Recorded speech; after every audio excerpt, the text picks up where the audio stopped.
Agora, a Bíblia tem muito a dizer a respeito de sensualidade e lascívia e depravação.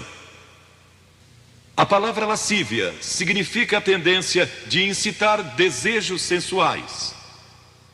Sensualidade significa o apelo proposital aos sentidos físicos para satisfação pessoal.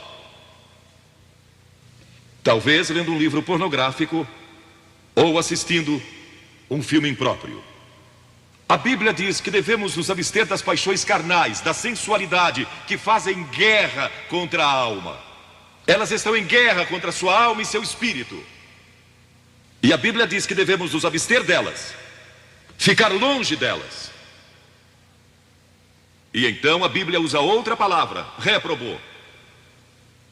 Agora, isso se refere a pessoas totalmente depravadas, de consciências mortas ou cauterizadas, não sabem mais corar, perderam a capacidade de discernir entre o bem e o mal.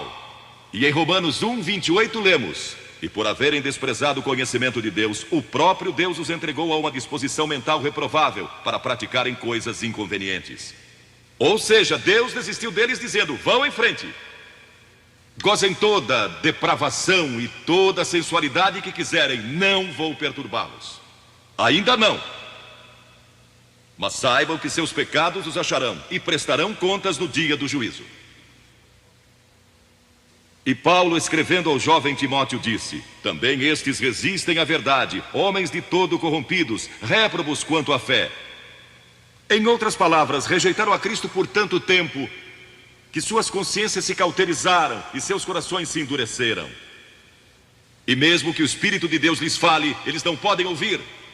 É por isso que é importante que você aceite a Cristo quando é jovem. É importante que venha a Cristo agora. Se o Espírito de Deus está falando com você, entregue a sua vida a Cristo, porque o dia pode chegar em que a sua consciência esteja morta e você não possa mais ouvir a voz de Deus.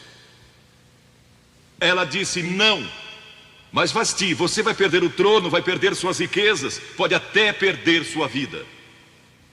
Ela disse: minha resposta é não. Qual é sua resposta hoje àquelas coisas que são erradas?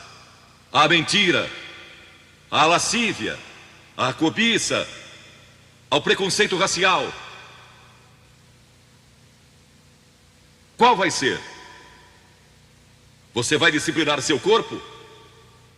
Vai permanecer firme às convicções que Cristo e a Bíblia ensinam? Ou vai ceder e seguir pelo caminho largo que leva à destruição?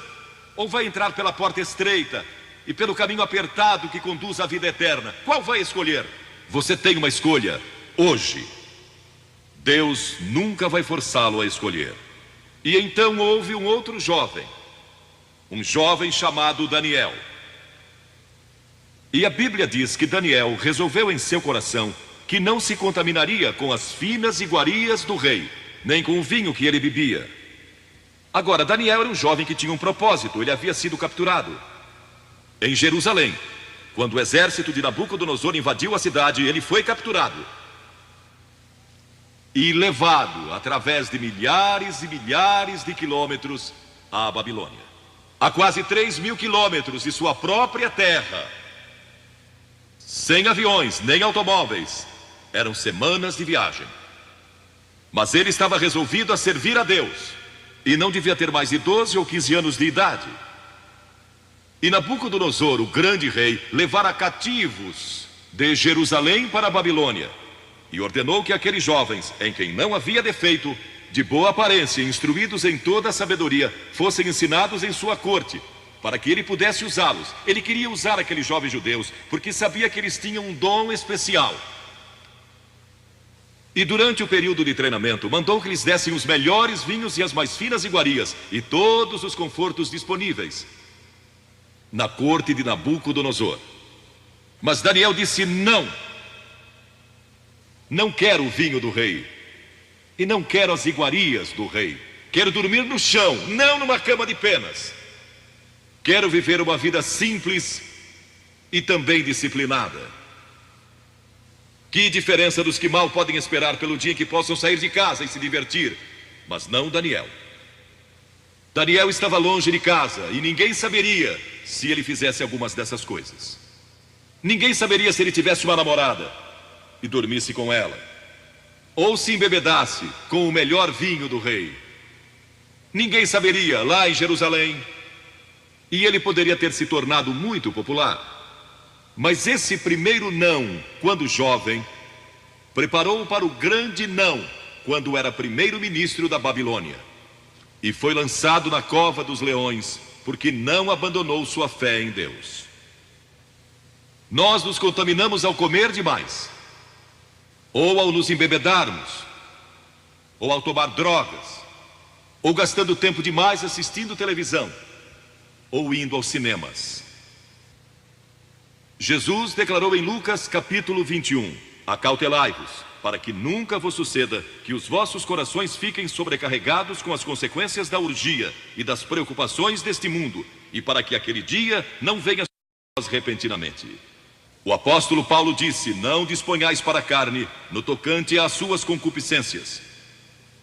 E Pedro disse: porque basta o tempo decorrido para terdes executado a vontade dos gentios, tendo andado em dissoluções, concupiscências e em detestáveis idolatrias. A Bíblia diz que devemos disciplinar nossas mentes e também nossos corpos, e disciplinar o coração pela nossa fé em Cristo. E então houve outro jovem chamado José, que foi vendido para o Egito pelos seus irmãos e se tornou escravo de um homem chamado Potifar. E Potifar tinha uma linda esposa, e José era forte e bonito. E em Gênesis, no capítulo 39, se quiserem ler a história, lemos a respeito da tentação de José. A esposa de Potifar se apaixonou por José, porque José se tornou mordomo de toda a casa de Potifar, cuidando dos seus negócios. E ela viu aquele belo jovem, viril e de boa aparência, andando pela casa e pelo jardim, cuidando dos negócios todos os dias, e ela o cobiçou. E disse: deita-te comigo. Ele disse: não. E acrescentou: não posso fazer isso ao meu senhor, que me confiou tudo o que tem, exceto sua esposa. Não posso pecar contra Deus, o Deus dos meus pais. Ele estava longe de casa, lá no Egito, quem saberia?